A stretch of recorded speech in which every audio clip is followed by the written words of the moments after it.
Today we are going to be reviewing this John Deere 8400, and this is in the Prestige collection by Ertl. Welcome back to the channel. If you don't know who we are three brothers who collect mainly 1 to 64 scale farm toys with about 1,000 toys in our collection, and we love doing reviews on new farm toys as well as old ones, customs, and some displays. So if you like that kind of stuff, check out the rest of our channel. I'm sure you'll find some stuff on there you like. So this piece here, we've been excited to get our hands on since we saw in the John Deere catalog last year that this was coming out. And I left the price tag on here. You can see this is not cheap. That is the big downside to this. I was kind of thinking this would be in the $20 to $25 price range. We went to a toy show in Jackson, Tennessee, and everybody had them there for 30 plus. Some were a little more, but 30 was the cheapest we saw there. So I did pick one up to do a video on it. And like I said, the price seems a little steep just initially. So maybe we'll get in here and change our opinion if this thing is really awesome. But it does come in this nice box here. So you can see the tractor. If you want to set it on the shelf and leave it in there, you can still appreciate the model and the details and not ruin the packaging. We've got a cool picture of an 8400 right here on the side. On the rear, another picture of one with some big O tires on it. And then on the side, we've kind of got what would probably have been in the literature, the advertising literature for this tractor, kind of a cutaway showing some of the interior of that. That's a pretty cool drawing there. And the bottom of the box is pretty much got your typical stuff on there. So anyways, I'm going to pause this video and get this thing out. I have the 8400 out of the package here, so let's take a look at some of the details on this thing. We'll just start in the front. So the first thing that jumps out at me, nice weights, nice and straight. They look good. Ertl's done a really good job on this Prestige series of getting the weights looking right.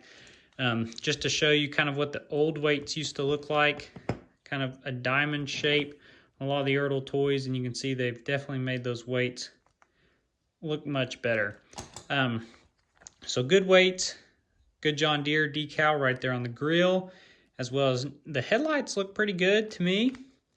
And then the grill nice and textured there. So the older, like this is an 8400, and we've got 8410, similar, body style here. They all had stickers for the grills, and this has got an actual grill piece, which I'm more of a fan on because those stickers over time start to peel, as you can see this one trying to do right there.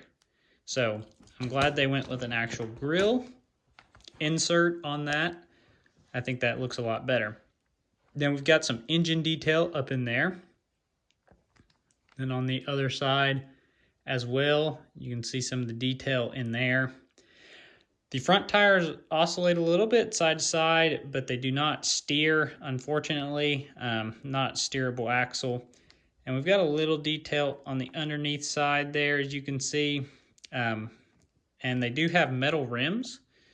So that is one good thing on here. These are metal rims on the front and rear, but these front rims look good, and they painted the center yellow, which is fantastic. They don't always do that, but they did paint that yellow, which gives it a much more uniform look versus having like the green or a different color. Sometimes there's silver right there in the center of that rim. They also have some front fenders here with a John Deere decal down there. And then you got kind of, I think, your bolt detail on there as well. But pretty cool little John Deere decal down there. The stripe up here looks real clean and crisp. 8400, John Deere, nice and readable. You can read that very clearly, and that looks sharp. On the hood, we've got our row marker and some screen detail there. We've also got this circle on the hood. Not really sure what that is. I'm not very familiar with these tractors. But the hood is nice and clean, one piece. So again, here's the older Ertl casting. You got a split right down the middle on all of these. So you know, that is nice to not have that on this one. Nice, clean, uniform, one-piece hood. Gives it that more realistic look. And it does look like the hood's a separate piece from the rest of the casting. It does not raise or anything, but it just has a really good look right there. So that looks sharp. We've got our details here. I guess your fuel cap there. We got handrails on the step. The handrails do have plastic in between there where it's not cut all out like it could be, but I guess it's better than not having them on there. We've got a handrail coming up the side here, as well as we've got lights on the front of the cab. Our exhaust looks pretty good. The lights on the roof of the cab look sharp. And then we've got mirrors. They've got some reflective stuff on the mirrors, so that looks good as well.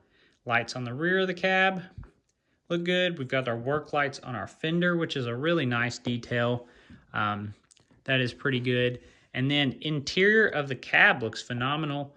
You can see there the black and brown, they've used multiple colors in there, and that looks good. The steering wheel also looks good, a good John Deere logo in there on the steering wheel, and the steering wheel is a pretty good looking steering wheel. If I had to pick on it one bit, it'd be maybe a little bit fat, but at least they cut it out, and so steering wheel looks good there. One other thing too, the armrest over here, or kind of your controls, you see a little bit of detail there. Just some shaping to that's done. Then as we go on to the rear of the tractor here, we've got our 3-point that raises and lowers. So you can see that. So raising and lowering 3-point. They've got a quick hitch on here, which is a good little additional detail. That's nice. Got kind of our hydraulic hookups. A little bit there, not the best detail. Our slow moving vehicle triangle. And then probably one of my favorite things on this whole tractor is these rear tire rims. So these look really clean. They are metal, but you can even see like your axle coming through there, bolt detail. Then if you look in between here, you can see wheel weights in there on the wheels. So these things have some weight in there on that inner tire. So that's pretty cool. Cool detail there. And then the drawbar here, which interestingly enough has no hole in it. So we're used to kind of getting some of these small drawbars on the Prestige that won't hook up an Ertl implement, but normally they drill a hole in it, such as this one here. You can see how it's got a little hole. You couldn't hook up an implement, but at least it's got a hole. This one doesn't even have a hole in it, so that's a little bit disappointing there. But if you put this thing, like I said, this is an 8410, so a little bit newer generation, but similar casting up next to it. You can see quite a bit of difference there, which this one's also missing the steering wheel. It was broke. Here's a custom 8400. This was just a collect and play, didn't have a model number. We put the 8400 decal on it several years back. You can kind of see there the differences in them. You know, a whole lot more detail on this newer model. Lights and all that. Do I think it's worth $30? I don't think so, because initially I was wanting to buy a couple of these, maybe steal some rear tires off of them and use them on some projects and stuff, but for $30+ a piece, I think I'll have to pass. We'll just stick with this one. It is cool for what it is, but $30 is getting kind of up there in price. I'm interested to hear in the comments below, is that too much? Are they asking too much for this, or are you going to buy one? So let me know in the comments. I love hearing and reading your comments to see. But overall, like I said, it is a very great piece. Biggest negatives, in my opinion, number one is price. Number two would be no hole in the drawbar. That's kind of weird there. Number three would probably be the fact that the front, you would think maybe could steer for $30. I don't know. It just seems like they could do a little more for the $30 price tag. And then, you know, the rear end here, There's a lot of silver showing. I wish they could have painted all those green on those rivets. Maybe looked a little less toy-y. And then the hydraulics back there, they kind of slacked off there. But big upside on this, tires and rims are fantastic, especially on the rear. The hood is fantastic. The grill is fantastic. I think these work lights are fantastic back here, as well as the mirrors and the lights around the cab. So overall, I mean, I'm kind of torn on this thing. I'd buy it again, but I'm not going to buy more than one. I'm not going to buy them to tear apart. I think they're just too expensive for that. So I'd love to hear your comments. This is a nice piece, like I said. So let me know in the comments what your thoughts are on this. Thanks for watching.